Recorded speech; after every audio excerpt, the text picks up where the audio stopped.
माझ्यासोबत माझ्या जिम मी भाजी घेत असताना जिमच्या खाली आला. हा युनिफॉर्मवर होता. यांनी माझ्याशी ओळख काढली की तुम्ही कसे आहात काय नाही, मी तुम्हाला ओळखतो. तर मी यांना बोलली मी तुम्हाला ओळखत नाही सर, बरोबर, मी तुम्हाला ओळखत नाही. तर ते बोलले नाही मी तुला ओळखतो. मग यांनी यांचा मोबाईल नंबर दिला आणि माझा मोबाईल नंबर घेतला. मला रोजपासून गुड मॉर्निंग चांगले मेसेज पाठवायला लागला. चांगले मेसेज पाठवले. त्यानंतर माझ्याशी चांगल्यापणाने बोलायला सुरुवात केली. सुरुवात कोणी केली? यांनीच केली, बरोबर. नंतर मग मला बोलले की चहा प्यायला ये पोलीस स्टेशनला. ते पण माझ्याकडे सर्व पुरावे, ते व्हॉइस रेकॉर्ड पण मी तुम्हाला दाखवते. मग मला बोलवलं. नंतर मग मला बोलले माझ्या बायकोनी तुला घरी चहा प्यायला बोलवले. तर मी म्हटलं तुमच्या बायकोनी, मग यांच्या बायकोला यांनी कॉल लावला आणि मला कॉल दिला. तर यांची मिसेस बोलली ताई घरी चहा प्यायला या, बरोबर. मग मी चहा प्यायला गेली यांच्या घरी. तर माझ्यापासून घर फक्त 1 किलोमीटर पण नाही, जवळच्या दुरीवर. तर यांच्या मिसेसनी बोलवल्यामुळे मी यांच्या घरी चहा प्यायला गेली. तर यांची मिसेस नव्हती तिथं. तर हा इंद्रजित कारले होता.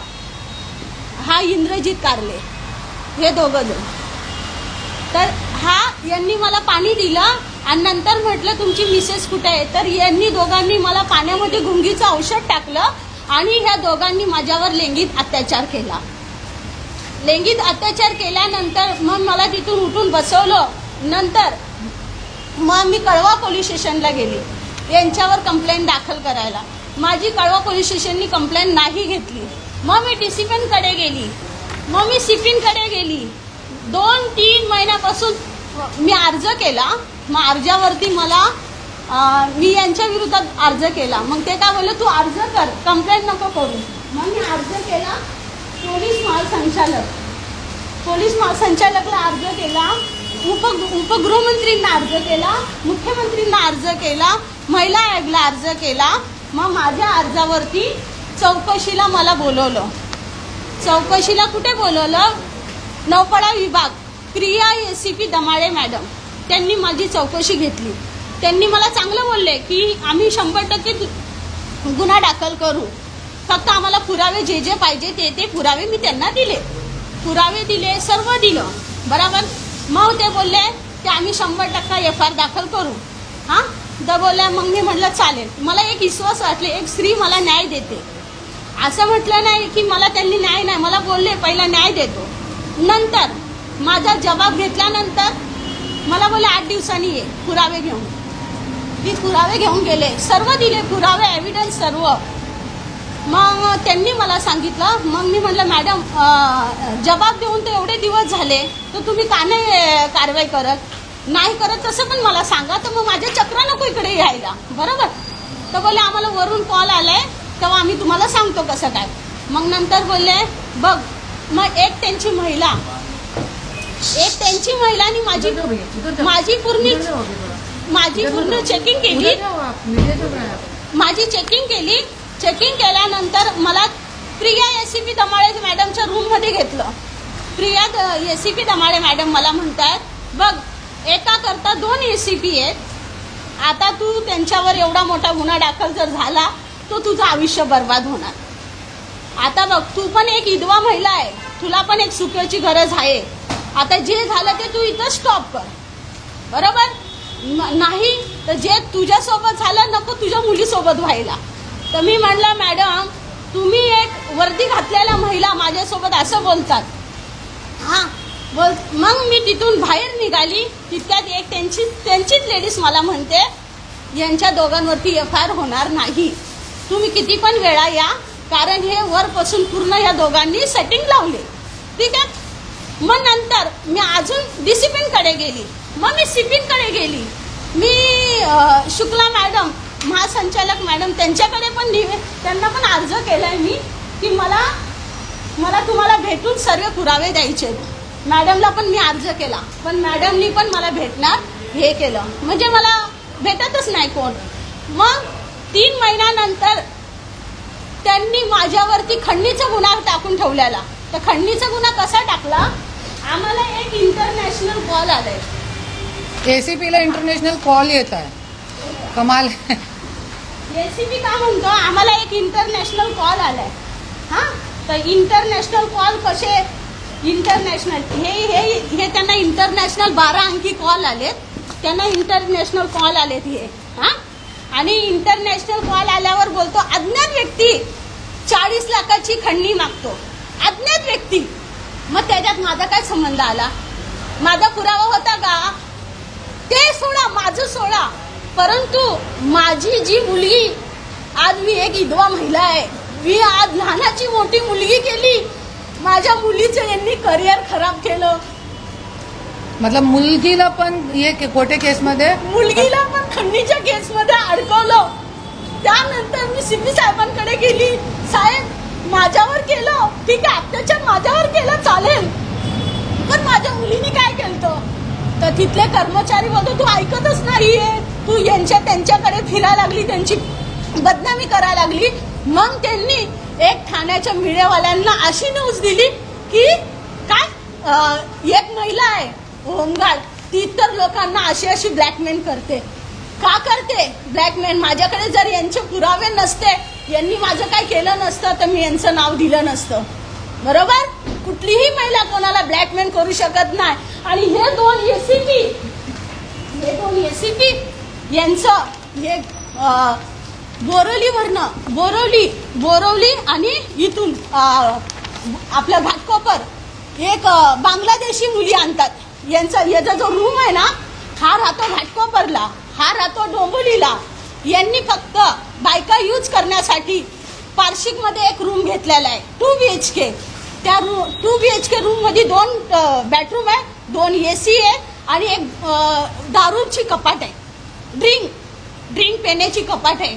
आणि यांच्यामध्ये हे रात्रीचे बांगलादेशी लेडीज आणतात, 16, 15 वर्षाच्या मुली, ते पण आपल्याकडे पेनड्राईव्ह आहे. ते वेळ पडला तेही मी मीडिया समोर देणार. आता मी यांच्या डिपार्टमेंटची इज्जत झाकली असती, परंतु मी ते बोलतात की लई लोकांना गुन्हा दाखल केला. आपण कोणावर गुन्हा दाखल करू शकतो का? नाही. आपल्याकडे एव्हिडन्स असल्याशिवाय जर आपलं कुठला अधिकारी नाव घेत नाही तर आपण त्यांचं नाव घेणार नाही. बरोबर? माझ्याकडे एवढे खालच्या पातळीचे अधिकारी आहेत, एवढे खालचे. जेव्हा ताई जर बोलले ना ते मीडियामध्ये दाखव, तुम्ही सुद्धा, जनता सुद्धा त्यांना माफ करणार नाही. हे जर दाखवते ना एक महिला होमगार्ड ब्लॅकमेल करते एवढ्या अधिकारावर, नाही, फक्त ह्या दोघांना वाचवण्यासाठी ती न्यूज चालू आहे. या दोघांना वाचवण्यासाठी ती न्यूज चालू आहे. त्या न्यूजवाल्याला यांनी 3 लाख रुपये दिले की अशी न्यूज जनतेसमोर दाखवा. आणि जर 70 का 71 अधिकारींना हे फसवलंय तर त्या अधिकारींचे नाव कोण देणार? बरोबर की नाही? पुरावा पाहिजे. आणि कुठलाही अधिकाऱ्याकडनं 1 रुपया म्हणशाल, कोणाकडे मी खोटी केस केली असेल तर मला पुरावा द्यायचा. आणि यांनी एफआयआर मध्ये काय दिलं? न्यायाधीश, वकील आणि न्यायाधीशची टोळी आहे. आता तुम्ही लक्षात ठेवा, वकील आणि न्यायाधीश अशा वेशाच्या याच्यामध्ये न्यायाधीश वकिलांची, यांनी मला पुरावा द्यावा, यांनी मला न्यायाधीशचा पण पुरावा देणार, माझ्या वकिलांचा पण पुरावा देणार. जनतेवरती मला भरोसा आहे, जनता आम्हाला न्याय देईल. आणि मी गृहमंत्रींना सांगते, जर यांच्यावर नाही एफआयआर दाखल केली 8 दिवसामध्ये माझं स्वतःचं आयुष्य मी संपवणार. आज महाराष्ट्रामध्ये खूप मोठा प्रश्न महिलांची सुरक्षासाठी निर्माण झालेला आहे. जरी रक्षक भक्षक झाले तो कुणाकडे महिला न्याय मागण्यासाठी जाणार? त्याच्यासाठी आज हे महिलांनी गृहमंत्री, महिला आयोग आणि सगळीकडे कंप्लेंट दिली आहे. आणि आज डीजी मॅडमच्या ऑर्डर असताना त्याच्यावरती एफआयआर झालेली नाही आहे. 6 महिन्यापासून इकडे तिकडे फिरत आहे ही महिला. माझ्याकडे आली, मी पण स्वराज्य शक्ती सेना जे माझा पक्ष आहे त्याच्या माध्यमातून मी निवेदन दिलेलं आहे कमिशनर साहेबांना, ठाणे कमिशनर जे आहे त्यांना मी निवेदन दिलेलं आहे की तुम्ही 8 दिवसामध्ये याच्यावरती एफआयआर करा. डीजी मॅडमच्या ऑर्डर असताना तुम्ही कशाला एफआयआर नाही केली मला लेखी द्या.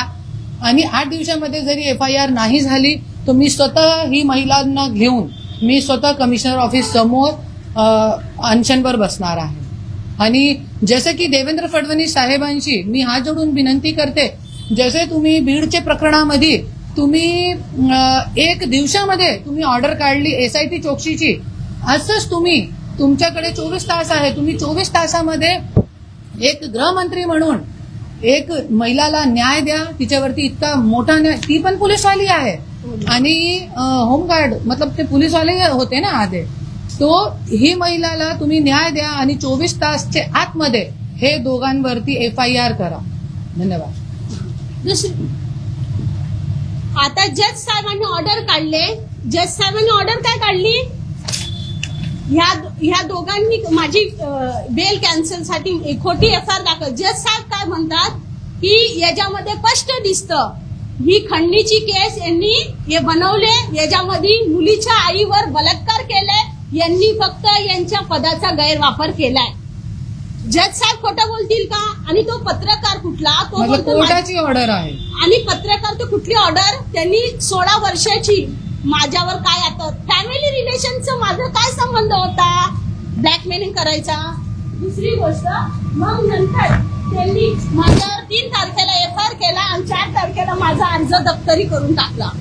ना तपास केला ना काही केलं. ते मला बोलले न्यायालयाकडे भीक मागायची, तू न्यायालयाकडे. पण आम्ही न्यायालयाकडे तर जाणारच, पण आमचा बाप तर बापाकडे पण जाणार ना. आमचा बाप गृहमंत्री आहे आणि आमच्या बापापर्यंत ही गोष्ट गेली तर आमचा बाप नक्की FIR दाखल करणार.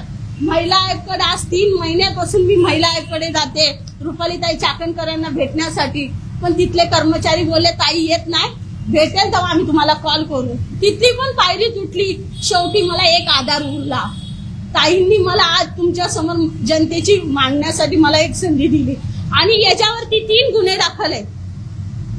याच्यावरती 3 गुन्हे दाखल आहेत. एक नेहरू नगर पोलीस स्टेशन मध्ये आणि एक WBC मेलेली आहे. तिथं पण यांनी गुन्हा दाखल याचा नाही झालाय तिथं, कारण याच्या कुठेतरी चांगलं चालतं. कारण यांची टोळी ACP जे आहेत ना, चांगले अधिकारी असं काम करू शकत नाही. चांगले अधिकारी, एखादी मुलगी जर एवढी घाणेरडी असेल, तिला हॉटेलला बोलू शकत नाही किंवा तिला घरी बोलू शकत नाही, तिला बायकोला बोलून आणायचा प्रयत्न पण करू शकत नाही. बरोबर. आता यांनी मला कसं बोलवलं मी तुम्हाला दाखवतो.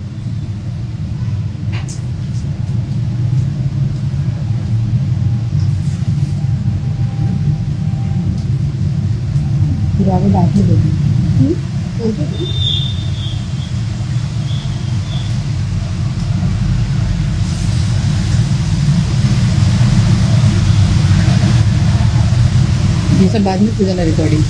हाँ, रिकॉर्डिंग वगैरह बाद में दे देंगे ना, बहुत लंबा हो जाएगा नहीं तो. पुरावे मी सर्वे देणार, सगळे पुरावे आहे. देणार. एकही आपल्याकडे असं कोणावर आपण खोटी FIR दाखल केलेली नाही आणि कोणाची FIR नाही. यांनी फक्त या दोघं ACPना दाबण्यासाठी जे ठाण्यात उचलवलेली आहे ना ब्लॅकमेलिंगचं, यांनी पैसे देऊन ती मीडियाला सांगितलं असा मुद्दा टाका. नाशिकचा मुद्दा वेगळा आहे, तर ठाण्याचा मुद्दा आला कुठून? आणि एवढ्या अधिकारींवर जर एखादी लेडीज केस करत असेल तर त्या अधिकारी का नाही उतरले रस्त्यावरती? मोठा प्रश्न येतो ना. एखाद्या अधिकारावर कोण PSI, ACP, DCP एवढ्या IPS लेवलच्या अधिकारी जर आपण केस करतो ते लोक का नाही रस्त्यावर उतरले? पहिली गोष्ट. यांच्यातला एकच पत्रकार कसा काय? त्या पत्रकारचा पण आपल्याकडे पुरावा आहे. त्या पत्रकारला 3 लाख रुपये दिले की ही न्यूज जनतेपर्यंत पोहोचायची, कारण की ही करुणाताई मुंडेपाशी गेलेली आहे. आपली जनतेपाशी उघडकीस होणार म्हणून यांनी 2 दिवसापासून ती एक न्यूज लावलेली आहे. एक महिला होमगार्ड कशाला कुठल्या कुणाच्या कोणत्याही प्रकरणाला दाबण्याच्या कसे ना कसे करून दाबण्याचा प्रयत्न करताय लोक, दमदाटी करून, खोटे केस टाकून. आणि हे पूर्ण महाराष्ट्रामध्ये चालू आहे.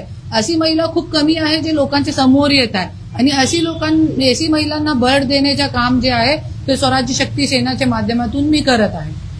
मला तुम्ही जनतेने साथ द्या. बाकी कुठलेही जे अधिकारी जे बोलतात भ्रष्टाचार, त्यांचं माझ्याकडे पेंड्रा आहे, ते मी तुमच्या समोर मांडणार.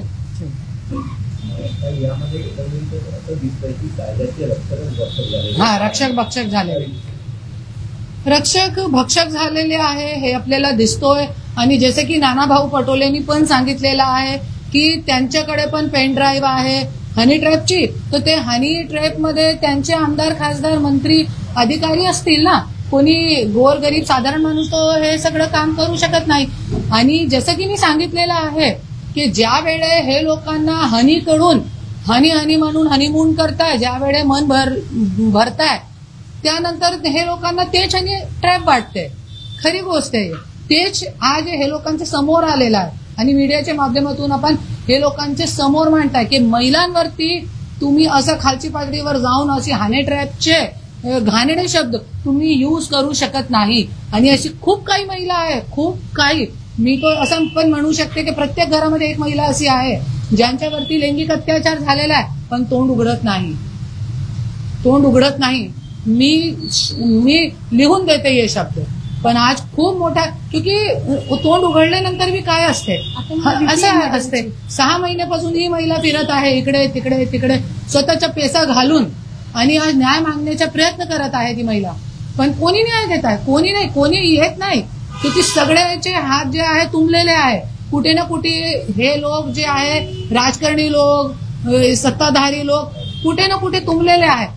आता कोणता जरी मुद्दा आला राजकारण करण्यासाठी तो सगळे बुमाबूम करणार, पण अशी गोरगरीब महिलांना न्याय कोणी देणार नाही. तर ते काम मी करत आहे.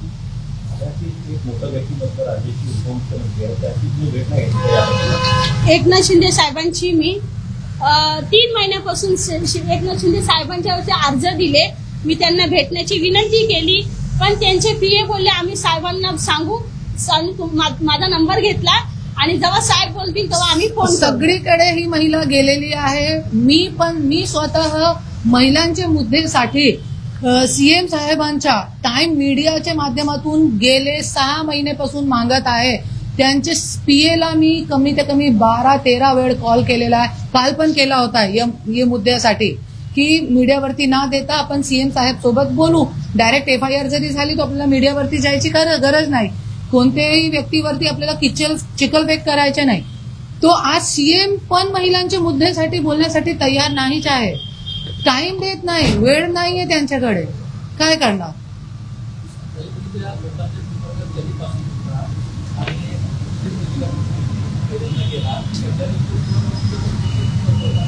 नाही पहिल्यांदाच नाही. मग 2-3 वेळा भेटली त्यांच्यासोबत. 2-3 वेळा. एक वेळा पोलीस स्टेशनला मिठाई माझ्याकडे नाही, त्यांचे व्हॉइस रेकॉर्डिंग ऐकलंय ना, तुम्हाला पण वाटतं. 2 मिनिट ऐकू नाही म्हणजे नहीं, ये बाद में दे देना. ये अभी टाइम इतना नहीं है ना, इतना सुनने का टाइम नहीं है. ये रिकॉर्डिंग वगैरह सब है इनके पास पूरा. माझं जेवण आता झालं, तुझं झालं का? मी आता मटण आणि फिश खाल्ले, स्टडा फिश खाताना तुझी आठवण येत होती. 5:30 वाजता माझ्या ऑफिसमध्ये ये, आपण चहा घेऊ, गप्पा मारू. तुम्ही सांगा. बघितलं, चहा घे, गप्पा मारू पोलीस स्टेशनला. असं हे यांच्या बायकांना बोलतील का? तू पोलीस स्टेशनला बायकोंना फोन करतील का?